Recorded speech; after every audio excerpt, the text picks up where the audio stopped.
안녕하세요. 명가부동산TV 유소장입니다.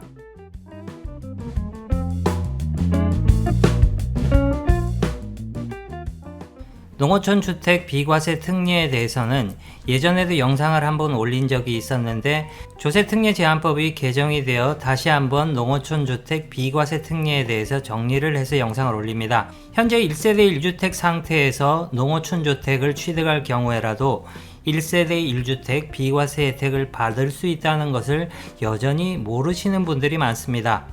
특히나 양도소득세는 직접 신고를 하는 것이기 때문에 모르시면 큰 손해입니다. 조세특례 제한법 제99조의 4에 따라 현재 1세대 1주택 비과세 요건을 갖추고 있는 분이 2003년 8월 1일에서 2025년 12월 31일 사이 주택 및 이에 딸린 토지의 가액이 기준 시가의 3억 원, 한옥은 4억 원을 초과하지 않는 농어촌 주택을 취득하여 3년 이상 보유하면 해당 농어촌 주택을 주택수에 포함을 시키지 않겠다는 것입니다. 따라서 기존 1세대 1주택 비과세 대상자분들은 여전히 양도세 비과세 혜택을 받을 수가 있다는 것이죠. 웬만한 농어촌 주택들은 거의 다 해당이 될 것이지만 약간의 예외사항이 있습니다. 지역요건과 비과세 혜택을 받는 방법에 대해서 간단히 살펴보겠습니다. 첫 번째로 지역요건입니다. 첫 번째로 농어촌 주택 과세특례 인정 가능 지역은 수도권을 제외한 읍면지역 또는 인구 20만 명 이하의 시, 동 지역에 소재하는 것입니다. 두 번째로 농어촌 주택 과세특례 배제 지역입니다. 다음과 같은 지역의 경우에는 농어촌 주택 과세특례 인정을 받을 수가 없으니 주의를 해야 합니다. 첫 번째로 농어촌 주택과 기존에 보유하고 있는 집이 행정구역상 같은 읍면 또는 연접한 읍면이면 안됩니다. 바로 옆 동네에 집 사놓고 농어촌 주택 과세특례 받을 수가 없다는 것이죠.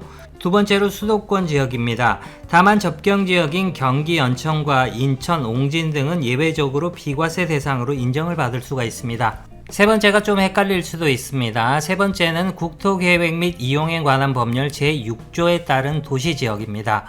즉 토지이용계획서를 확인해 봤을 때 해당 주택이 주거지역, 상업지역, 공업지역, 녹지지역에 해당이 된다면 농어촌 주택으로 인정을 받을 수가 없다는 것입니다.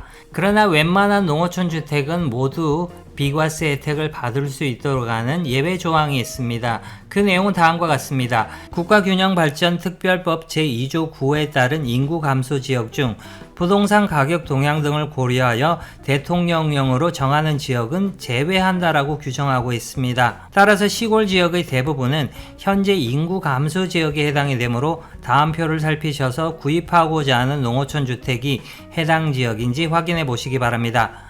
해당이 된다면 토지이용계획서상 도시지역이라고 해도 상관이 없다는 것입니다. 네 번째로 주택법 제63조의 이에 따른 조정대상지역, 투기가 활발하게 이루어지는 지역은 당연히 안 되는 거겠죠. 다섯 번째로 부동산 거래 신고 등에 관한 법률 제10조에 따른 허가구역, 여섯 번째로 그 밖의 관광단지 등 부동산 가격 안정이 필요하다고 인정되어 대통령령으로 정하는 지역은 농어촌 주택 과세 특례 대상에서 배제가 됩니다. 그런데 사실상 지방 농어촌 주택은 거의 사실상 모두 비과세 혜택을 받을 수가 있다고 보면 될 듯 합니다. 마지막으로 비과세를 받는 방법입니다. 반드시 알아두셔야 됩니다. 일반 주택 양도 시 정해진 서식에 따라 세무서에 과세특례 신청서를 작성하여 제출을 하면 요건심사 후 과세특례를 받을 수가 있다는 것입니다.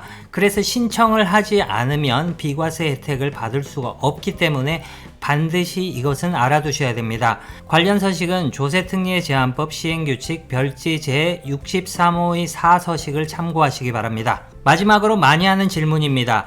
만약 농어촌 주택을 3년 이상 보유하지 않은 상태에서 기존 1주택을 양도할 경우 1세대 1주택 비과세 혜택을 받을 수가 있는가입니다. 물론 가능합니다. 단 농어촌 주택 보유기간 3년을 채우지 않을 경우에는 기존의 비과세 혜택을 받았던 주택에 대해서 양도소득세를 다시 내야 합니다. 귀농귀촌을 하고자 하시는 분들의 경우 이 제도를 잘 활용해 보시기 바랍니다. 지금까지 명가부동산TV 유소장이었습니다. 조금이라도 도움이 되셨다면 좋아요와 구독 꼭 눌러주시기 바랍니다. 감사합니다.